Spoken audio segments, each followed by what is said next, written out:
Hello les abeilles, bienvenue dans la pause bistrot du jour.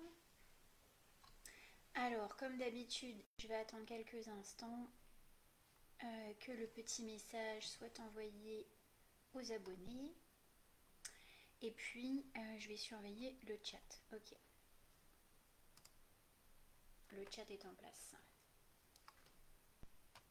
Alors, pause bistrot, c'est votre rendez-vous hebdomadaire, notre rendez-vous hebdomadaire entre abeilles. Pourquoi pause bistrot? Ça, c'est le jeu de mots avec abeilles. C'est un espace de papote et de conseil, ce qui veut dire que ici, en live ou en replay, vous allez pouvoir échanger sur les sujets qui vous tiennent à cœur, me poser des questions, demander des conseils sur toutes sortes de sujets, que ce soit des sujets personnels, professionnels, spirituels. C'est votre espace, c'est votre moment à vous pour qu'on puisse échanger de manière un peu plus interactive que par message, comme on le fait dans la ruche des abeilles, qui est un groupe WhatsApp gratuit, qui est aussi un espace de papote et de conseils. Mais voilà, ici on a un espace un petit peu plus vivant. Si vous n'avez pas la possibilité de suivre toute la pause bistrot qui dure 1 heure, eh bien vous pourrez la voir en replay. Elle va être ensuite téléchargée et enregistrée sur YouTube, donc vous pourrez la revisionner à ce moment-là. Voilà pour la petite introduction. Alors en attendant que vous arriviez ici, en tout cas certaines d'entre vous sont disponibles. On va commencer cette pause bistrot par un message pour guider votre journée. Alors le message, il vient de l'oracle message céleste, qui est un oracle que j'auto-édite, que j'ai conçu moi-même. C'est un oracle de message. Donc contrairement aux oracles traditionnels où vous avez plutôt une carte avec une illustration, un mot-clé, ce que vous allez retrouver dans l'oracle symbolique que j'auto-édite également, là ce sont un oracle où le message est sur la carte, le message à lire. Donc si je prends par exemple cette carte que je viens de tirer, qui s'appelle l'oraison, je vais vous la lire. Ces cartes, elles vous invitent à ressentir les mots qui sont dans le texte et à prendre les mots qui résonnent en vous. Peut-être que ce sera un passage, peut-être que ce sera un mot, peut-être que ce sera tout le texte ou la phrase de fin qui va résonner en vous. Prenez ce qui vous appelle. Alors voici le message. Coucou Lulu, l'oraison. Laissez chanter votre âme et dévoiler la toile tissée sur votre cœur. Chantez en chœur. À l'unisson de vos voix réunies, surgit la liturgie d'une action volante, vibrante, qui enchantera la voix de ceux et celles qui croiseront son effluve quantique. Joignez vos mains à celles de vos muses et partagez votre chant. Or et zon. Donc je l'ai décomposé par écrit phonétiquement en le mot or, le mot et son. Son primordial de l'âme dans toute son incandescence de lumière, alors prêt à oser le quantique, et pas le quantique de la physique quantique, mais le quantique du champ quantique. Voilà pour le petit message d'introduction de notre pause bistrot du jour, l'oraison, qui vous invite justement à finalement laisser s'exprimer votre âme, alors que ce soit au travers de votre job, que ce soit au travers d'un dessin, que ce soit au travers d'un écrit, d'une danse même, pourquoi pas, ou d'un chant. On a maintes manières de s'exprimer. Notre corps tout entier est un moyen d'expression ultra complet, puisque ça va des simples expressions du visage au mouvement. Ça peut être du coup, comme je disais, des mots qui vont passer par des textes ou des chants. On va pouvoir les retranscrire par écrit, les sculpter, les peindre, les dessiner. On a cette chance d'être des outils ultra complets si je vulgarise un petit peu ce message-là. D'ailleurs, n'hésitez pas à me dire de quelle manière en ce moment vous adorez vous exprimer. De mon côté, c'est par les créations et par les textes écrits. Pour d'autres, ce sera peut-être par les dessins. Je pense à toi, Lulu, parce que je vois dans tes stories tes illustrations passer et je vois que tu aimes bien dessiner peut-être ce que tu ressens en ce moment. L'art-thérapie de ton côté. Et oui, bah ça c'est aussi une très belle voie d'épanouissement et d'expression de ses émotions.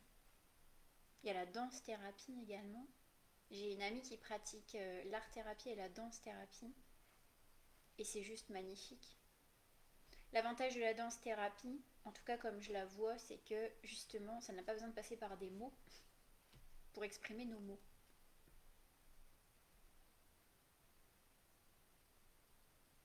Du coup, Lulu, tu canalises les dessins également? T'as l'impression de les canaliser?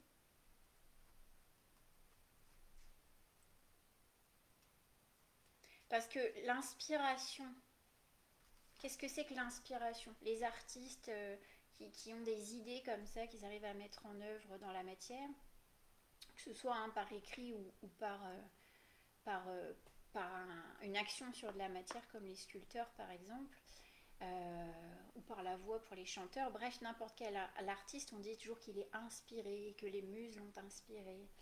Et puis chez les médiums, on va dire on a canalisé des messages. Coucou Alicia. Je rigole encore au souvenir de ta vidéo dansant devant un corbillard. Désolée pour l'humour un peu noir, mais c'était quand même franchement rigolo. Donc l'inspiration et la canalisation, pour moi, c'est la même chose.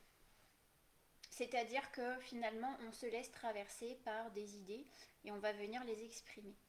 Alors l'artiste, il va traduire ses idées dans la matière par une œuvre. Le médium, il va traduire ses idées qu'il reçoit par des discussions, simplement avec le consultant, par exemple.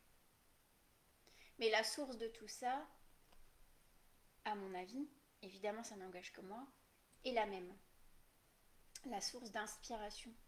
Et d'ailleurs, dans les messages que je véhicule désormais, vous retrouverez plus le mot intuition, inspiration que le mot médiumnité, pour aussi clarifier les choses et que ça parle à plus de gens. Parce que la médiumnité, on a tendance à la cloisonner, à simplement parler aux défunts, ce qui est une vision extrêmement limitée de la médiumnité. Alors que médiumnité, c'est être médium, c'est faire le lien entre deux choses. L'artiste est médium, l'artiste fait le lien entre ses idées et la matière, point barre.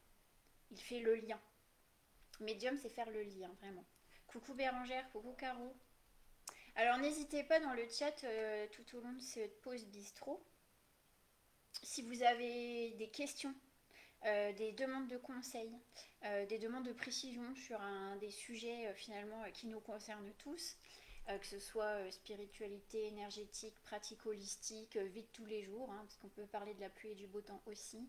Il n'y a pas de sujet tabou. C'est l'occasion pour vous de demander ce que vous avez envie de demander pour aujourd'hui. Donc ceux qui arrivent, on a démarré la pause bistrot avec un message pour le groupe qui s'appelait l'Horizon. Je vous laisserai regarder le replay. Et puis à la fin de la pause bistrot, on terminera aujourd'hui par un soin. On prendra une petite pause bien-être avec le duo mirifique. Certaines d'entre vous ont dû le voir passer. On verra ça à la fin de pause bistrot. Alors aujourd'hui, en attendant que vous ayez peut-être des questions à poser, coucou Céline. En tout cas, merci à celles qui ont fait déjà le défi d'hier qui était de danser près des passants. Bon, sachant qu'Alicia a dansé près des passants qui sont passés. On peut faire beaucoup de jeux de mots, hein, devant les trépassés, ainsi de suite. Je pourrais jamais oublier cet instant magique quand même. Il y a Céline qui m'a envoyé aussi une vidéo en privé d'une magnifique chorégraphie. Quel talent. Et puis Lulu qui s'est fait pendant sa pause alerte incendie, enfin ou je sais pas quoi, une pause, je sais plus, exercice incendie ou exercice. J'imagine qu'ils ont dû mettre l'alerte dans ton entreprise, qui en a profité pour faire le défi. Ou en tout cas, moi j'apprécie et je trouve ça sympa que vous arriviez à trouver dans votre journée, même dans des moments qui peuvent sembler complètement incongrus, un moyen de faire ces petits défis rigolos finalement. Parce que l'idée c'est de rigoler hein, quand même. C'est un exercice incendie, d'accord. Donc pendant que t'évacuais, t'as dansé. Voilà. Voilà comment déstresser.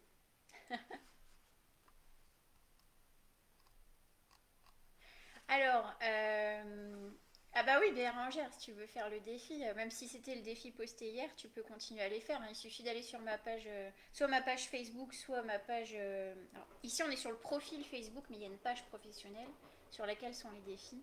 Mais sinon, il y a le compte Instagram tout simplement, où tous les jours, tous les 2 jours, il y a un défi. C'est le Nord qui fait toujours les défis. Attention, Alicia est en train de monter la team du Nord. Alors sache Alicia que je suis ardennaise, donc née dans le grand nord de la France, que j'ai même habité dans le département du Nord, et que c'est ma vie professionnelle qui m'a fait m'exiler, comme je dis, dans le Sud, qui n'est pas mon pays de cœur du tout. Mais je fais partie quelque part de la team du Nord, même si c'est du Sud que je vous lance les défis, parce que j'ai un des Ardennes. Donc je suis vraiment pas loin de chez vous, hein. Et je suis juste sur la Belgique, hein, quand même. Eh oui. Eh ben voilà. Avec des nanas du Nord, là. The North. Allez, je vais vous montrer quelques petits bouquins en attendant. Des petits bouquins que j'avais envie de vous présenter, un peu comme la semaine dernière. On a parlé de. Je vous avais présenté quoi la semaine dernière? Le livre sur les neuroatypiques. Et puis j'ai oublié. Aujourd'hui, bon, alors déjà ma lecture du moment, évidemment, pour ceux qui connaissent, La prophétie des abeilles, je suis bientôt à la fin. Ah oui, Kirikou, ah bah oui, comment ai-je pu oublier Céline que j'ai présenté Kirikou, puisque Céline m'a donc envoyé sa douce voix sur WhatsApp dans la ruche des abeilles, me chantant Kirikou. Ça aussi c'est un joli moment. Bah, Lulu, tu me diras s'il a plu à ta fille, du coup, le livre sur les neuroatypiques, du coup. Kirikou est petit. Eh oui. Alors aujourd'hui, on n'est pas sur Kirikou, mais bon, je voulais simplement vous montrer ce qu'il y avait sur ma table de chevet. Donc, La prophétie des abeilles de Bernard Werber, qui fait suite à La boîte de Pandore. Alors, La boîte de Pandore, juste pour situer l'histoire, c'est un livre que Bernard Werber a écrit sur finalement l'hypnose régressive. Ça commence par une rencontre amoureuse, une nana qui tient un spectacle dans la boîte de Pandore, qui est le nom de la salle de spectacle. Un spectacle d'hypnose de grand public, hein, l'hypnose qu'on peut connaître dans les spectacles. Et puis finalement, elle rencontre René, je crois qu'il s'appelle. Et puis ensemble, ils vont mener des expériences d'hypnose régressive et ils vont découvrir qu'ils peuvent voyager comme ça dans leur vie antérieure. Alors c'est marrant, c'est que dans le bouquin, ils décrivent le protocole un protocole en tout cas, pour régresser dans ses vies antérieures. Donc en fait, ce que nous propose Bernard Werber, en fait, c'est de fermer les yeux, d'imaginer qu'on descend, je crois, 5 marches. Au bout des 5 marches, il y a une porte qui est la porte de notre inconscient.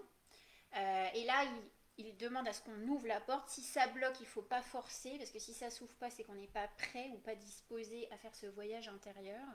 Si ça s'ouvre, l'idée est de franchir la porte et de visualiser face à soi un couloir avec des portes numérotées. Et de visualiser un peu l'ambiance de ce couloir, comment sont les portes, comment sont les murs, et de demander déjà d'être sur l'intention de voir une vie antérieure plutôt calme ou instructive, mais pas quelque chose de violent, surtout pour les premiers voyages.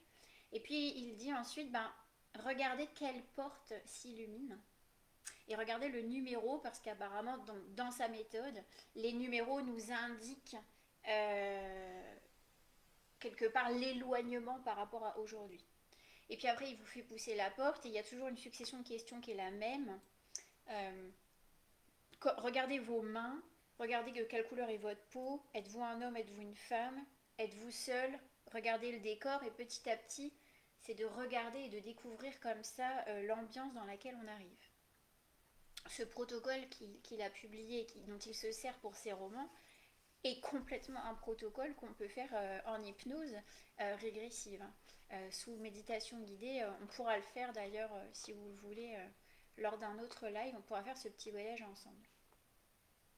Alors, donc ça c'était la boîte de Pandore. Bon, il se passe plein d'histoires autour du fait que le héros découvre en fait qui il était dans d'autres vies. Et il comprend du coup la vie qu'il mène aujourd'hui, ses choix professionnels, ainsi de suite. Et puis fait suite à ça, donc la prophétie des abeilles. Alors évidemment, un ouvrage qui met à l'honneur l'importance vital pour la planète des abeilles, dans leur rôle de pollinisatrice, qui fait que du coup vos champs peuvent pousser et la nourriture être accessible. Les abeilles ne sont pas les seules espèces pollinisatrices, mais en tout cas elles en remplissent certainement la majeure partie du boulot. Au travers de cette histoire, on va remonter jusqu'à l'époque de Salomon et des Templiers. Et toute cette histoire part de la fondation de l'ordre des Templiers et de l'histoire des Templiers jusqu'à la chute des Templiers. Donc il y a aussi tout ça dans ce bouquin qui est fascinant. Moi, c'était vraiment une partie de l'histoire que j'avais envie de connaître. Et Bernard Werber a une facilité à chaque fois à rendre la lecture hyper fluide. Il a une syntaxe qui est très populaire, qui permet d'être lue de manière facile en fait, et qui donne vraiment envie de continuer à lire le bouquin. Alors je l'ai bientôt fini, donc j'attends avec impatience la chute de l'histoire. Est-ce qu'il y en a parmi vous qui sont fans de Bernard Werber? Parce que alors moi j'ai une bibliothèque, j'ai un rayon bibliothèque entièrement dédié à cet auteur, dont j'adore le boulot parce qu'il a réussi. Il écrit des livres depuis maintenant. Le premier livre que j'ai lu de lui, j'avais 16 ans. Donc déjà ça fait ça fait donc 24 ans que je lis Bernard Werber. Et ça faisait déjà lui plusieurs années qu'il écrivait. Donc ça doit faire une petite trentaine d'années qu'il écrit.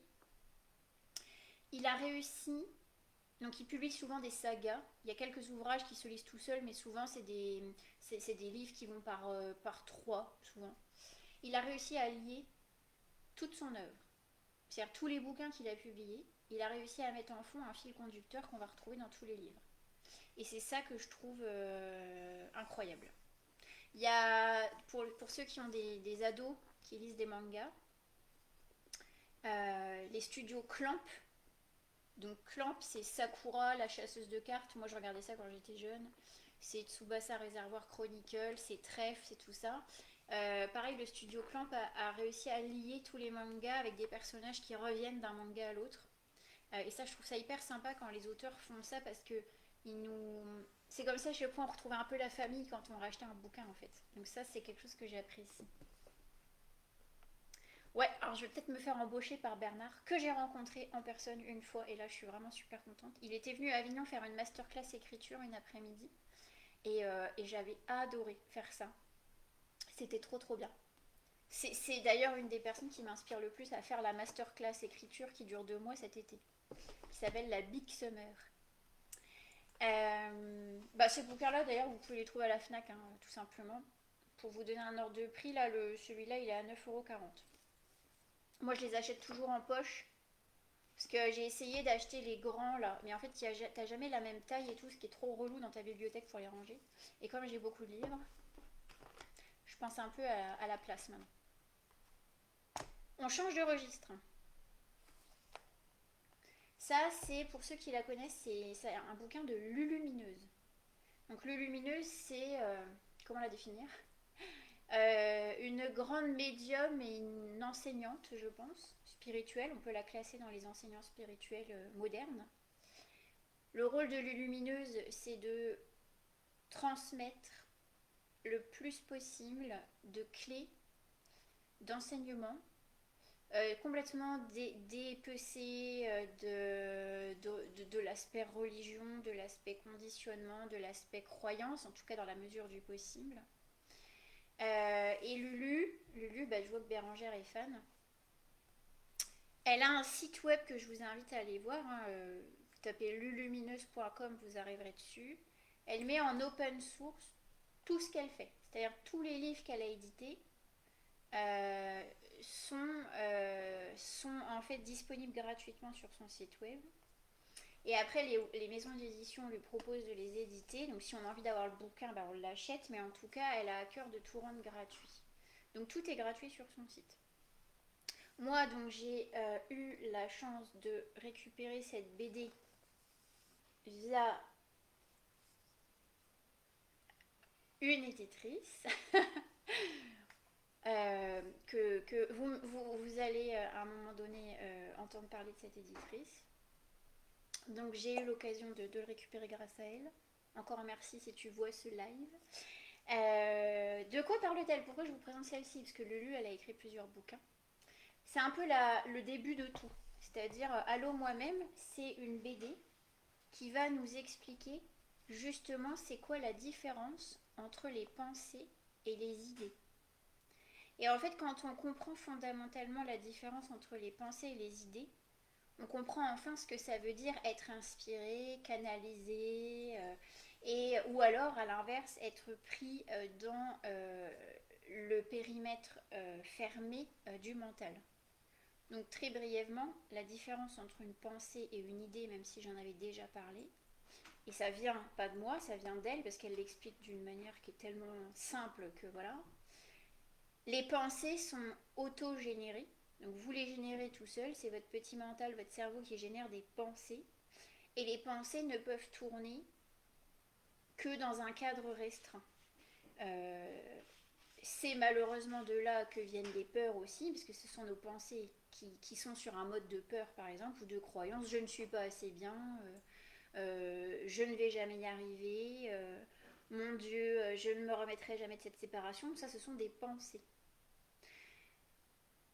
Vous êtes en train de prendre votre douche, et puis d'un seul coup, poum, et vous avez le petit eureka. Ah mais oui, mais je pourrais tellement designer un module avec cette géométrie à l'intérieur, je mettrais les abeilles comme ça.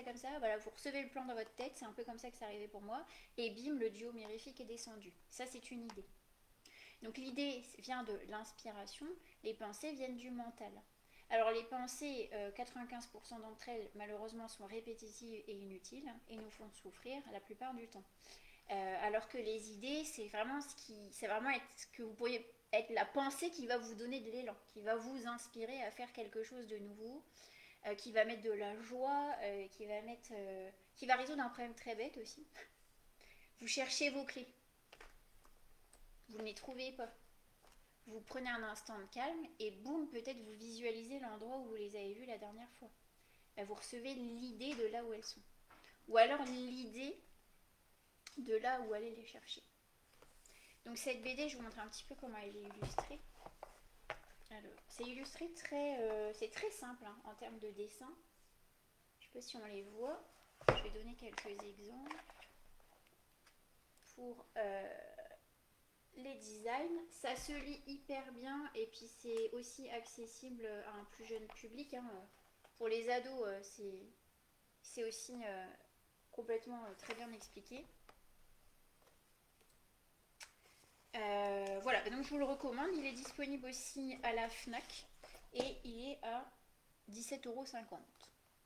La culture ne coûte pas cher, les enfants.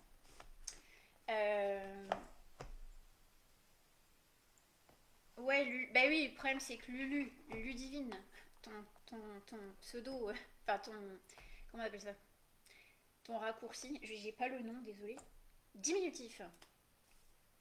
Bah c'est Lulu, et tout le monde appelle Lulumineuse Lulu. Donc, du coup, bah il peut y avoir confusion. Après, le dernier bouquin que je voudrais vous montrer, c'est un livre pour les enfants, parce que moi j'aime bien aussi, je sais qu'il y a des mamans parmi vous, il y a peut-être des papas, hein, si jamais on en replay, puis qu'il y a des hommes qui viennent, c'est valable pour les deux. J'aime bien faire des belles découvertes dans les ouvrages pour enfants, parce que bah, j'adore lire des histoires à ma fille. C'est notre rituel du soir, avant d'aller dormir, normalement il y a une histoire. Là, j'ai trouvé ce livre, donc ça s'appelle La Voix du vent. La Voix du vent. Alors, c'est pas une édition. Il faut que je l'écrive dans le chat parce que c'est pas une édition. Ça va pas être une maison d'édition. C'est pas Hachette et tout ça, donc c'est moins connu. Donc, je vous l'écris juste là. La Voix du vent. Et c'est les éditions Les Messagers. Tac. Alors, celui-là, Alicia, il va te parler. Ah, tu vas comprendre pourquoi. Bill Bokeh. Enfin, en tout cas, moi je connais pas cette boîte. Voilà. Alors, c'est pas une BD. Hein. Le livre est très grand, mais c'est pas une BD. Donc on a ici un grand-père. Et ce livre va venir de manière très onirique qui nous parlait bien, du départ d'un être cher dans notre vie, comme la mort d'un grand-père par exemple. Tout est dans la suggestion, tout est interprétable. C'est raconté d'une manière extrêmement poétique. Je pense que les illustrations vous le montrent. Et ça permet quelque part de commencer à sensibiliser les enfants au fait que eh bien, la vie a une fin et que on peut être prêt à partir quand on est un peu vieux. En tout cas, c'est là, le message du livre est là-dessus. On peut être prêt à partir faire un autre voyage euh, dans les étoiles. Et d'ailleurs, je vais vous lire un petit passage. Ça va vous donner un peu le ton du livre pour vous montrer comment c'est écrit en fait, pour parler de tout ça. Dans un dernier effort de lumière, l'ultime élan à son apothéose, le visage devient solaire. Il faut plisser les yeux, tant ses lignes sont claires et son sourire éclatant. Je dois prendre la fuite. C'est dans l'ordre des choses. Et c'est de votre devoir de poursuivre ma prose. Ainsi est le message d'au revoir de ce grand-père. Alors pour les tout petits, le vocabulaire peut être un peu trop soutenu. Je pense qu'à partir de 9 ans, c'est pas mal. Je l'ai déjà lu, mais je pense que c'est pas toujours très clair, donc il faut reparler des dessins, reparler du texte pour dire, tu vois, on peut à la fin de notre vie comme ça s'éteindre et partir faire un autre voyage. Et moi j'aime bien les livres qui sont tout doux pour expliquer ça parce que c'est quand même des sujets qui sont compliqués. Ça peut être super si justement vos enfants ils vivent le deuil des grands-parents notamment, puisque ça fait partie des premiers deuils qu'on peut avoir souvent, en tout cas dans la majorité des cas dans une vie. Bien sûr il peut y en avoir d'autres. Donc c'est La Voix du vent. Et c'est vraiment, les couleurs elles sont toutes douces, c'est hyper agréable à lire. Je trouve il est somptueux. Est-ce qu'il y a... D'ailleurs à la fin, voici comment le grand-père s'éteint. Enfin vous voyez l'image de fin, elle est vraiment toute douce, il est là. Moi je sais plus avec la caméra, non c'est celle-ci que je monte, voilà. J'ai un problème de... Déjà je confonds ma gauche et ma droite, alors essayer d'expliquer en 3D devant une caméra c'est impossible. Alors je vais le poser là. Hop. Est-ce que vous avez des livres pour enfants qui parlent du deuil par exemple, de la mort? Moi j'en ai deux ou trois comme ça à la maison qui expliquent ça d'une manière très douce, très beaucoup plus douce d'ailleurs que dans les contes. Si vous avez des titres, vous pourrez les partager en commentaire, comme ça tout le monde pourra en bénéficier. Et puis, si vous avez besoin des références des bouquins, s'il y en a un qui vous a appelé, vous pourrez me le demander. La petite étoile qui n'avait pas peur du noir, nous conseille Céline, de Stéphanie Abellan. Ah ben je la connais.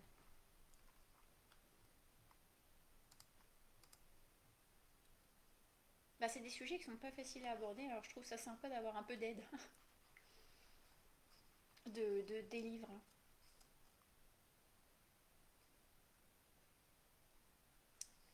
Alicia, toi t'en as eu un en classe qui expliquait comment le dire selon l'âge de l'enfant. Putain, ça c'est chouette aussi. Bah voilà une anecdote que je vais vous raconter, personnelle. Il y a une dizaine de jours, mon chat, donc je rentre à la maison, je vais dans ma chambre, donc la porte-fenêtre était ouverte, elle donne sur une terrasse en hauteur, et je trouve au pied de mon lit une petite surprise, le cadavre d'un oiseau. Donc du coup mon chat m'avait fait cette offrande, donc il avait réussi à choper un magnifique oiseau sur le balcon, clic, et au pied du lit. Là je me dis qu'est-ce que je fais Est-ce que c'est l'occasion de montrer à ma fille les lois de la nature ou de lui cacher? J'ai choisi de lui montrer. Parce que c'était pas gore du tout. Je pense qu'il avait réussi à sectionner le cou, mais sans l'abîmer. Je sais pas comment il a fait, mais donc le petit oiseau avait l'air juste endormi en fait. Donc je vais chercher ma fille et je lui explique du coup que notre chat, ben, lui c'est normal pour lui de chasser d'autres animaux soit pour faire des cadeaux à ses maîtres, soit pour se nourrir. Que ça c'est la nature, donc on va pas punir Chalumeau d'avoir tué un oiseau, même si c'est triste. Pour Chalumeau c'est normal et c'est même c'est légitime en fait. Donc je lui explique tout ça. Et puis bah, du coup on a fait un rituel pour dire au revoir à cet oiseau. J'ai poussé le truc jusqu'au bout. Donc on a pris le petit oiseau, on a pris une jardinière, on l'a enterré. Donc comme ça, elle a vu ce que c'était qu'enterré. On a recouvert et on a planté des fleurs. D'ailleurs, je suis contente, il y a déjà une fleur qui est en train de pousser. Alors j'ai gardé ça sur mon balcon en espérant, en priant pour que la décomposition de l'oiseau dans la terre n'attire pas mille et un insectes, parce que je suis en appart. Et c'est la vraie faune et flore ici. Mais en tout cas, elle a pu intégrer tout le processus sur un oiseau. Je préfère qu'elle commence comme ça que. Elle a déjà connu la mort de nos chats aussi avant. Elle a du mal à s'en remettre. Donc pour lui montrer aussi ce que c'est que la nature, je trouve que faut pas toujours les préserver de tout en fait. Mais il y a des manières jolies de leur faire parler de ce sujet de la mort. Et commencer par les animaux, c'est une voie en fait. Avez-vous un conseil pour une ado qui ne fait pas son deuil? Il faut, à mon sens, bon, évidemment, outre le fait de continuer à lui donner un cadre rempli d'amour, de patience, parce que tout le monde ne fera pas un deuil à la même vitesse, tout simplement parce que tout le monde, un, n'a pas la même relation à la mort, deux, n'avait pas la même relation avec la personne qui est partie. Donc, ça peut être. Alors, il y a plusieurs choses. En même temps, je demande à être inspirée. Il y a comprendre qu'est-ce que représentait cette personne dans la vie de l'ado. C'est-à-dire quelle place elle occupait. Peut-être que cette personne, elle occupait une place que, je ne sais pas si ça te concerne, lui, mais admettons si c'est toi la maman de l'ado, que toi tu n'avais pas du tout identifié. Peut-être que c'est à cette personne uniquement que l'ado racontait certaines choses de sa vie. Et comme cette personne a disparu, elle a plus cet interlocuteur ou interlocutrice. Ça peut être la seule personne qui arrivait à la faire rire sur un truc en particulier. Ou simplement cette personne était réconfortante pour elle. C'était comme un échappatoire. D'accord. Par exemple, là, tu me dis que c'était son papy. Euh, donc c'est vraiment d'essayer de comprendre quelle était la place de ce papy dans sa vie et de ne pas chercher à remplir cette place. Parce qu'en fait, chaque place est unique. Ça va pas pouvoir être remplacé. D'accord. On va pas pouvoir remplacer le papy. Comme on ne peut pas remplacer un chat qui est perdu, on a été confronté à ce problème à la maison. Ma fille a vraiment hyper mal vécu le décès de notre dernier chat. Et moi, j'étais hyper triste, mais j'avais vraiment envie, peu de temps après, d'avoir à nouveau un chat, parce que c'est important pour moi d'avoir un chat à la maison. Bon, mon conjoint m'a dit non, non, on va mettre un peu de distance, faut pas qu'elle puisse assimiler le fait que ça se remplace en fait. Et effectivement, c'est important, donc on a laissé un peu de temps, on a laissé quelques mois s'écouler avant de réaccueillir un chat. En plus, on a pris un mâle alors qu'on avait perdu une femelle, bon, ce qui fait que ça a bien séparé les choses, puis c'est une race qui est complètement différente, pour qu'elle comprenne qu'on n'allait pas remplacer le chat qui était perdu. Ensuite, elle a peut-être, ton ado, je ne sais pas si c'est ta fille, a peut-être besoin de parler de lui, d'avoir une vraie. Que papy, en fait, il a encore une vraie place à la maison.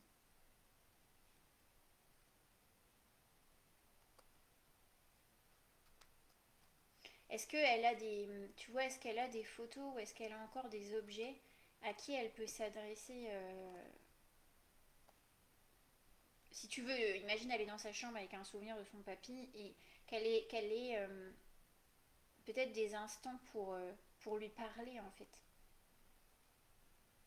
Et si ce papy, il est parti il y a longtemps et que ça déclenche toujours des larmes des années après, c'est qu'il y a un sujet sous-jacent qui n'est pas identifié.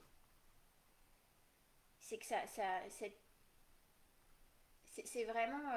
les enfants, ils associent les personnes à des ambiances, à des réconforts, à des énergies, enfin des réconforts ou pas selon les personnes, mais il y a toute forme d'association, mais dans le regard de l'enfant. Et si par exemple l'adulte continue à pleurer euh, comme un enfant, ça veut dire qu'il continue à réagir comme il réagissait enfant, au lieu de réagir avec la maturité qu'il a aujourd'hui. On dit qu'il réagit comme, comment elle m'avait dit ma thérapeute,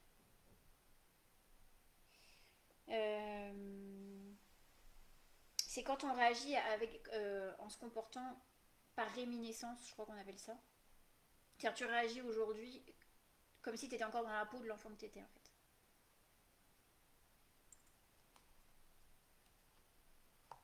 Tu peux peut-être inviter ta fille aussi, je sais pas si c'est ta fille, Lulu, à juste tu lui dis, alors ça déclenche des larmes, ça déclenche des larmes, mais l'inviter peut-être à justement lui dire, tu sais, j'ai remarqué qu'à chaque fois qu'on parle de papy, il y a encore beaucoup de larmes qui ont envie de s'écouler.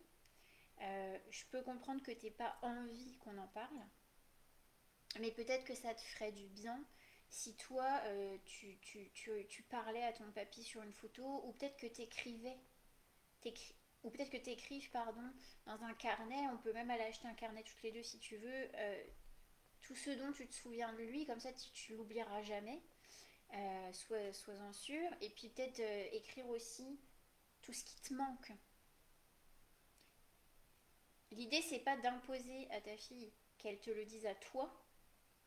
Parce que du coup, je sais pas, est-ce que c'était ton père ou pas, enfin, en tout cas, si c'est son papy, c'est le papa d'un de ses parents. Donc les enfants, des fois, peuvent ne pas avoir envie de tout dire à leurs parents parce qu'ils savent aussi que c'est douloureux chez le parent. Ça peut aller plus loin, ça peut être l'enfant qui exprime la peine du parent. Donc en fait, il n'arrive pas à sortir sa peine, il n'arrive pas à se débarrasser de sa peine parce qu'en fait, il l'a pris en charge pour le parent qui ne l'a pas exprimé. Les enfants peuvent pleurer les larmes que nous n'arrivons pas à pleurer. Ça, c'est pas toujours évident à voir. Salut Raphaël. C'est pas toujours évident à comprendre que les larmes viennent de là, mais quand on finit par se rendre compte qu'il n'y a pas de raison évidente, les, on peut finir par comprendre que l'enfant pleure à la place du parent. Ou que l'enfant pète un câble parce que le parent n'arrive pas à péter un câble. Donc en fait, il le pète pour le parent en fait. Ça va sortir par l'enfant. Donc voilà, je te propose toutes ces pistes-là pour ta fille. Après, si c'est vraiment problématique, il y a le fait de consulter sur ce sujet-là, bien sûr, en privé. Si c'est quelque chose qui vraiment est un poids pour elle, ça peut être intéressant d'aller faire parler ses émotions, par exemple, comme on peut le faire en constel. Donc voilà, donc Lulu, tu peux regarder aussi si elle a... est-ce qu'elle a, elle a un endroit à elle où justement elle aurait un souvenir de ce papy, tu vois, une photo, je sais pas, ce que vous avez pu lui donner. Enfin, est-ce qu'elle en veut déjà? Et tu peux aussi te poser la question de comment ça lui a été annoncé. Parce que, donc je te donne un exemple, je sais pas si c'est ça, hein, mais admettons, l'enfant est pris par surprise, c'est-à-dire d'un seul coup, on lui annonce de manière hyper brutale pour lui que papy est parti. Il n'était pas préparé, on lui a coupé l'herbe sous le pied. Ça peut faire un effet un peu de trauma en fait. T'as l'impression que tu te prends une vague. T'as l'impression que les adultes, ils ont fait n'importe quoi parce qu'ils te l'ont dit n'importe comment. Des fois, on a notre regard d'adulte, mais le regard de l'enfant est différent sur ces situations hypersensibles. Euh, et la manière dont eux le vivent est souvent très différente de la manière dont nous le vivons. Et nous, on peut croire qu'on dit les choses bien, mais ça se trouve, eux les ont pris avec un degré de dramatisme qui est vachement plus élevé que celui que tu croyais avoir mis, en fait. Et ça peut être le contexte, qu'est-ce qui s'est passé dans au moment où ça arrivé, ce qu'elle a pu voir chez ses parents, chez la famille, les douleurs qui se sont exprimées, les douleurs qui ne sont pas exprimées. Parce qu'il peut y avoir de la colère qu'on ait annoncé ça d'une manière pas jolie pour l'enfant. Et du coup, la personne reste bloquée, comme si elle avait 6 ans, tu vois. Ça change pas tant qu'elle n'a pas compris que c'était ça qui avait posé problème. Voilà Lulu pour les pistes. J'espère qu'il y a quelques petites choses qui pourront t'aider à aider ta fille. Je sais que c'est pas évident. Selon l'âge qu'elle a, tu peux lui demander de faire des dessins aussi sur le sujet.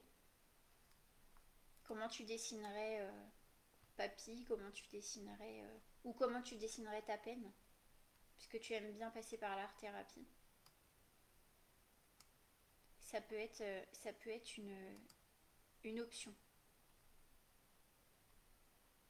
Ah bah dis donc, c'est marrant parce que avant chaque pause bistrot ou chaque vidéo que je faisais avant, je connais jamais le thème. Et en fait, grâce à vos questions, on construit ensemble le thème et c'est toujours cohérent parce que là, on a commencé sur le ton de l'humour avec Alicia qui avait dansé devant un corbillard. Et on a présenté le livre La Voix du vent sur justement le deuil. Et après, ça permet à Lulu d'exprimer une situation personnelle compliquée sur le sujet. Donc aujourd'hui, on a eu ce thème du deuil en fait qui est sorti. Certainement pas pour rien, certainement utile à ceux qui regardent. Parce que le deuil, ça concerne tout le monde. C'est pas que des deuils de mort de personnes. Hein. Ça peut être des deuils de sa vie d'avant, d'un pan de sa personnalité, d'une relation, ainsi de suite. Alors, à combien de temps? Il reste 20 minutes. Donc je vous ai dit, on terminera la pause bistrot sur un soin bien-être avec le duo bénéfique. En attendant, je vais repartir sur quelque chose d'un petit peu plus léger. Toujours avec mes bouquins, hein, vous l'aurez compris, ça ne me quitte pas. Hier, j'ai trouvé ça dans la rue. Oui, dans une boîte à livres. Dans la rue. Donc ça s'appelle Petite fantaisie et autres curiosités de la langue française. J'avais envie de faire un jeu avec vous pour ceux qui veulent. Je vais faire un peu comme la bibliomancie, vous savez. Genre, message qui m'est adressé, par exemple, mettons Lulu, elle veut un message. Et au hasard, je regarde. Et en fait, on va tomber sur des expressions de la langue française qui sont expliquées différemment, où il y a des proverbes. Enfin, j'ai commencé à le parcourir. C'est assez rigolo. Évidemment, les pages que j'avais ouvertes hier au hasard, eh ben, c'était des proverbes sur les abeilles. Je me suis dit, non, mais c'est une blague. C'est une blague. Ouais, c'est le Robert. Mais c'est le petite fantaisie et curiosité de la langue française, Cocorico. J'ai trouvé que c'était trop mignon. Et je me suis dit que j'allais forcément pouvoir en faire un truc. Alors Lulu, tu veux un petit message? Alors on est parti. À la belle étoile. Alors ça commence par au firmament. À la belle étoile. Donc l'expression à la belle étoile. Cette expression signifie en plein air, la nuit, et s'utilise avec coucher, passer la nuit. On a d'abord dit coucher à l'enseigne de l'étoile. La variante coucher à l'hôtel de la belle étoile semble être une modification tardive. Je m'en suis allée dans les champs pour coucher à la belle étoile. Il n'y avait pas d'étoile. J'ai pensé qu'il pleuvrait et qu'il n'y avait pas de bon Dieu pour empêcher de pleuvoir. Je suis rentrée dans la ville pour y trouver le renfoncement d'une porte. Donc ça, c'était un extrait des Misérables de Victor Hugo. Et là, un autre extrait de Gustave Flaubert du livre Les Correspondances. Je veux être libre, tout à moi, seul ou avec toi, pas avec d'autres. Je veux pouvoir coucher à la belle étoile, sortir sans savoir quand je rentrerai. Et je pense, Lulu, que c'est ce dernier passage de Gustave Flaubert qui concerne peut-être une envie de t'aérer, de sortir de là où t'es, de sortir peut-être de certains rôles. Ça peut vouloir dire ça pour toi. Une envie de pouvoir enfin, et ça dit, je veux être libre tout à moi seule. Donc ça peut être... Caroline, tu m'as envoyé ça, je t'adore ce jeu. Moi j'adore jouer. Hein. J'adore jouer à ces trucs. Alors Caroline, ne soyez plus triste en le... véridique, hein, je te le lis, c'est écrit là.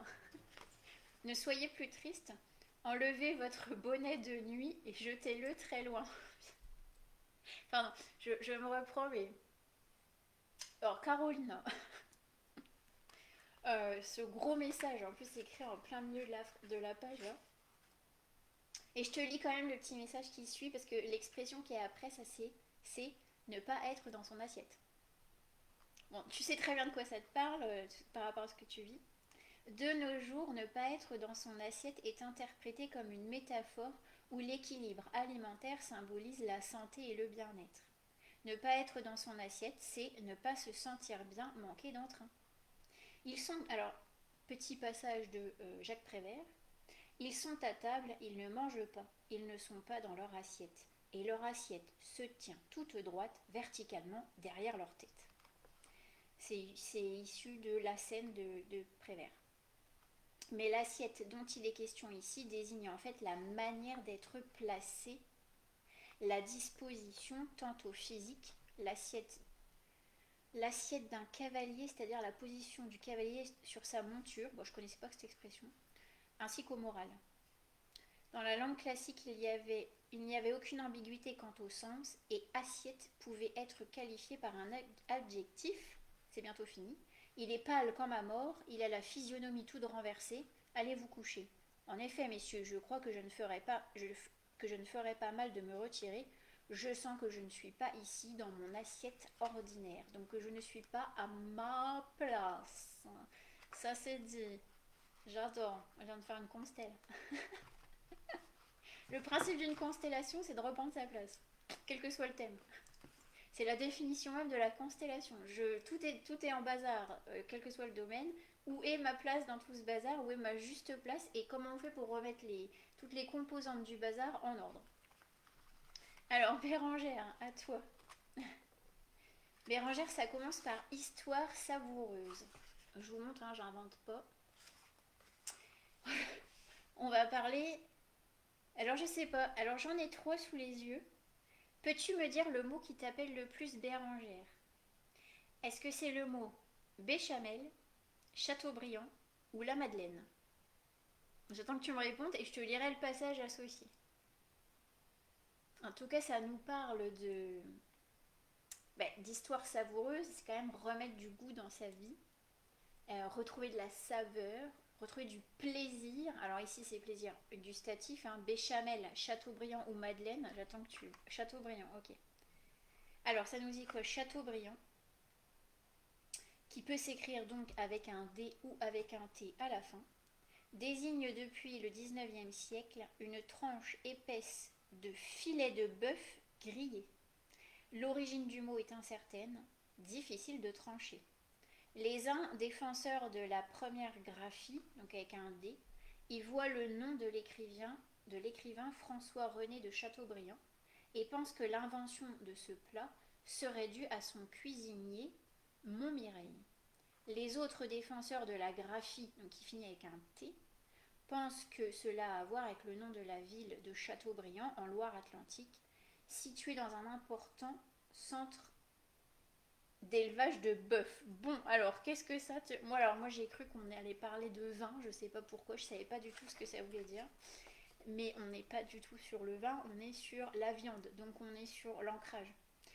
Quand on parle de plats à base de viande, surtout les bœufs, le bœuf c'est un animal de la terre, hein, c'est vraiment se rappeler le lien qu'on a avec la terre, mais se rappeler aussi les choses simples et les choses évidentes de la vie. C'est peut-être aussi une invitation à pas partir à partir dans les étoiles d'une manière très ancrée, on va le dire comme ça. Donc se rappeler que la vie, c'est celle-là, celle où on mange, justement, où c'est un plaisir de manger. Et là, elle va me dire qu'elle est végétarienne, tu sais. Mais que tu sois végétarienne ou pas, ça ne change rien. Parce que là, c'est une invitation à reprendre plaisir dans les plaisirs de la chair, en fait. C'est de ça que ça parle.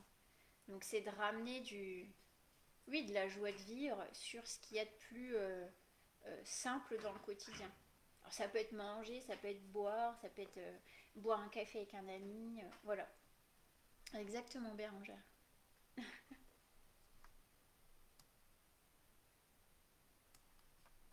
Est-ce qu'il y en a d'autres qui veulent jouer? Je sais pas s'il y a encore d'autres personnes.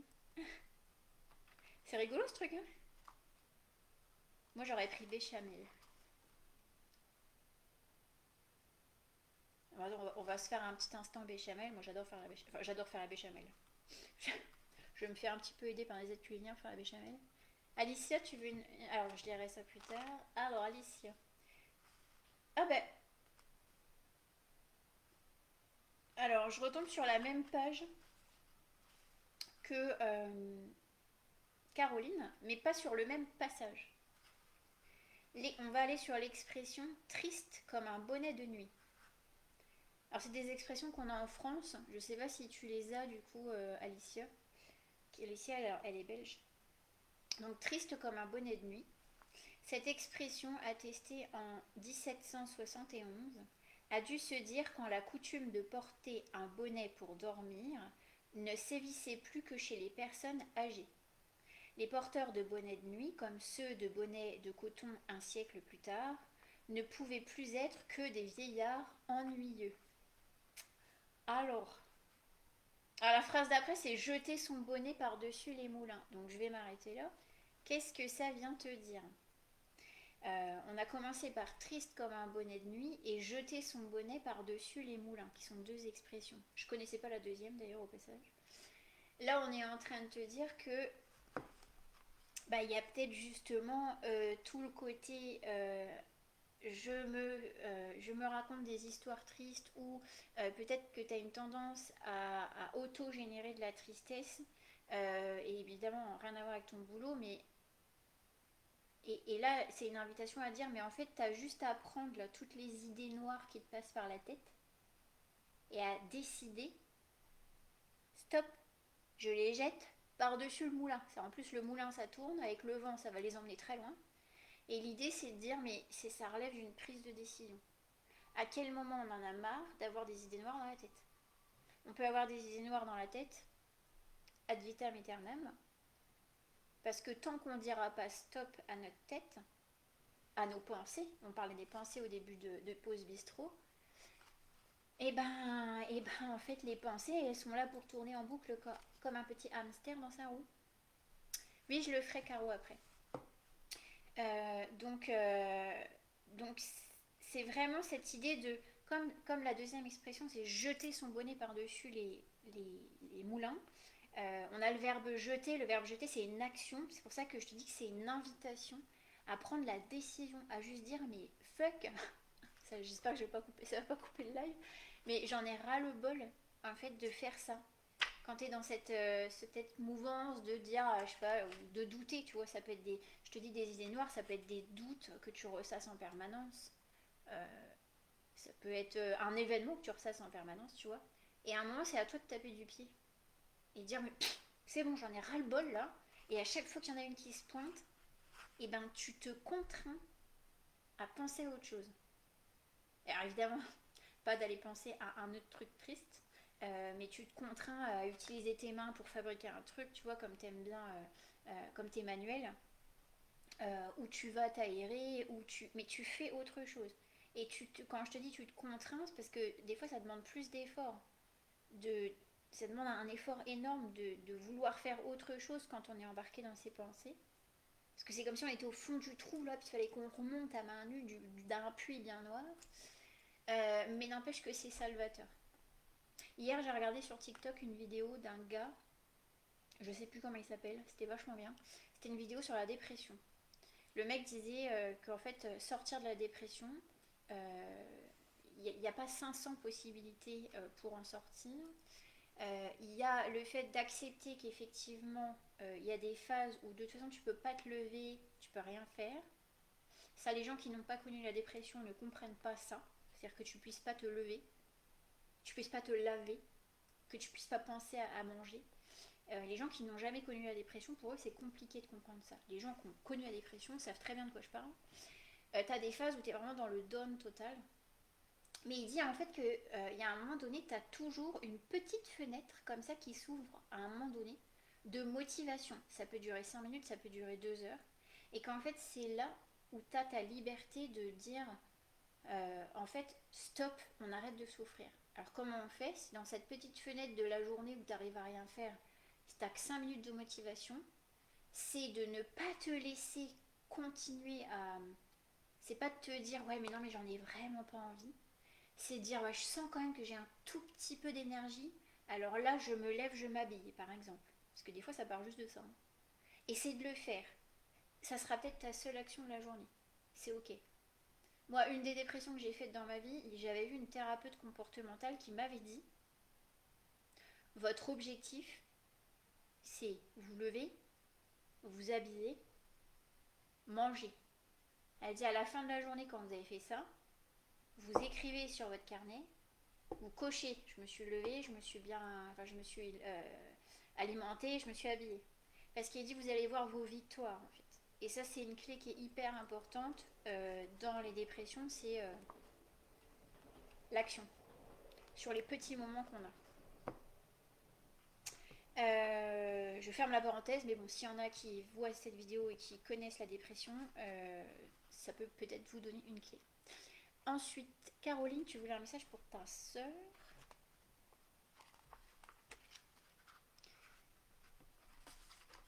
Quel galimatias.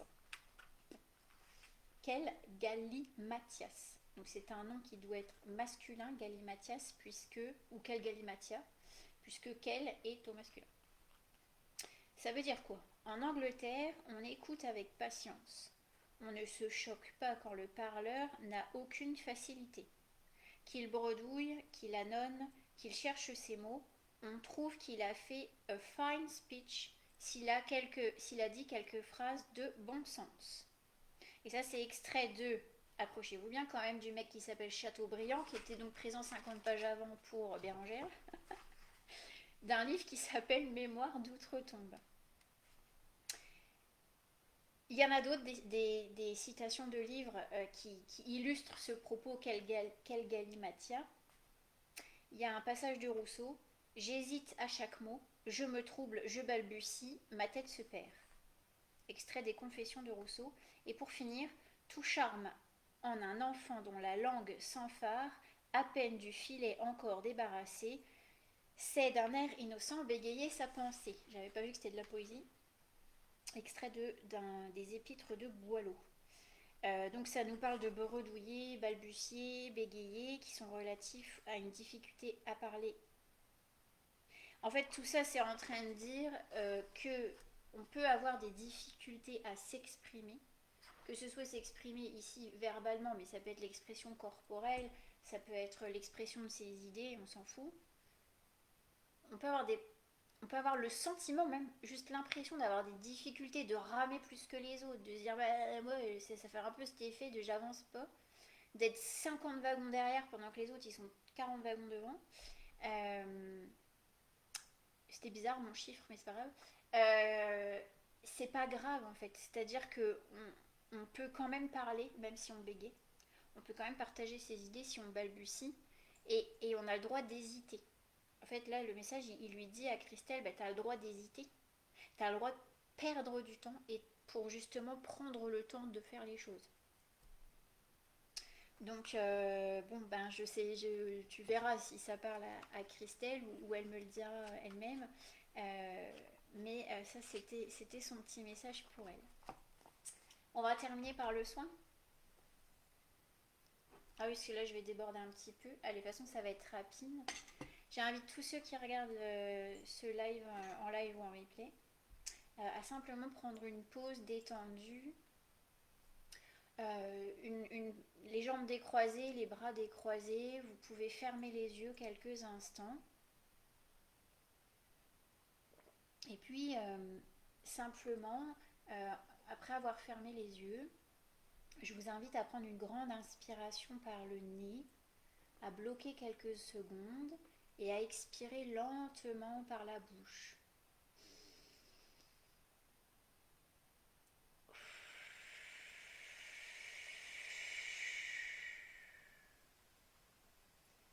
Et vous pouvez faire ça 2-3 fois. On inspire, on bloque, on expire par la bouche.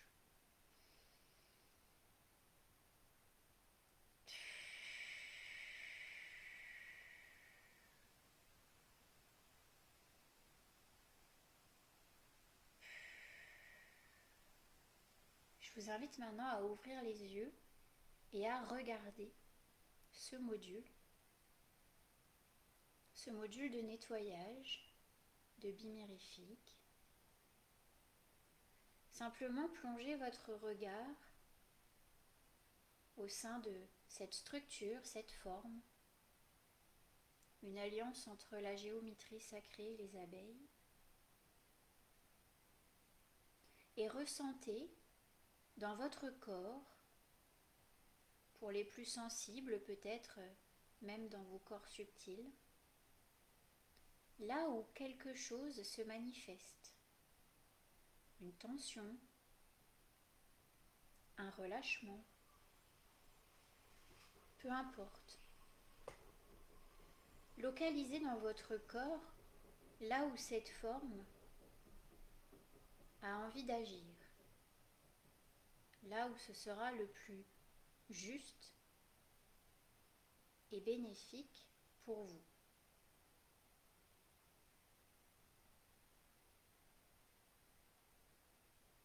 Puis, vous allez pouvoir refermer les yeux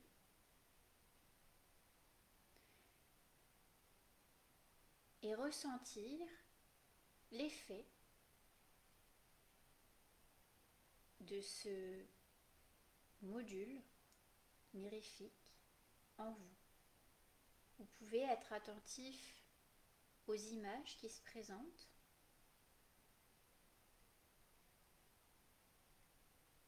aux sensations,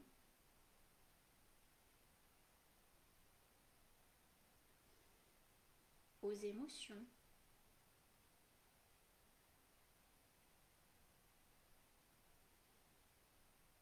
Peut-être y aura-t-il des sons, des chansons.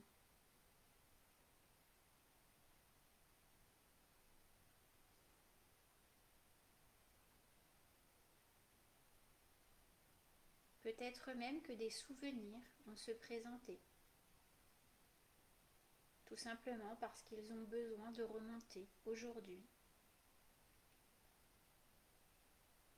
pour être à nouveau regardés, entendus ou dire au revoir.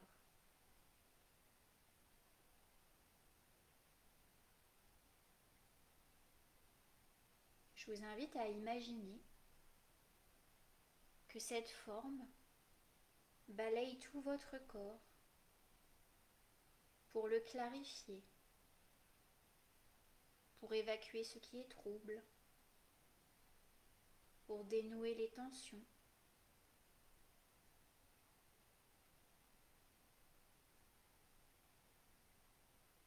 Pour venir remettre de la lumière là où il faisait noir.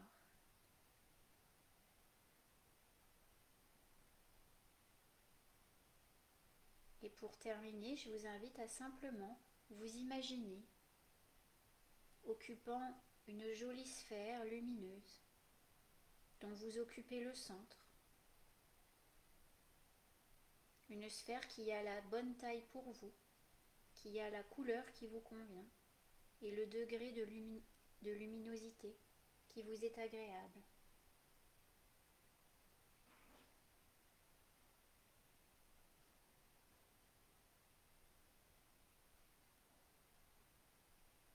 Et puis quand ce sera ok pour vous, et bien simplement vous rouvrirez les yeux et vous reprendrez contact avec votre quotidien.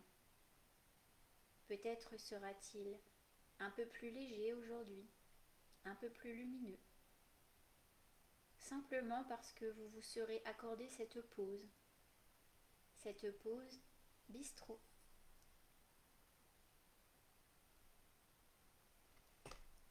Voilà mes chères abeilles, je vous laisse sur cette douce note. Je vous remercie de vous être présenté pendant cette pause. N'hésitez pas à la partager si vous en avez envie. C'est libre de diffusion. Ou à me poser d'autres questions. Belle journée les abeilles. Bzzz.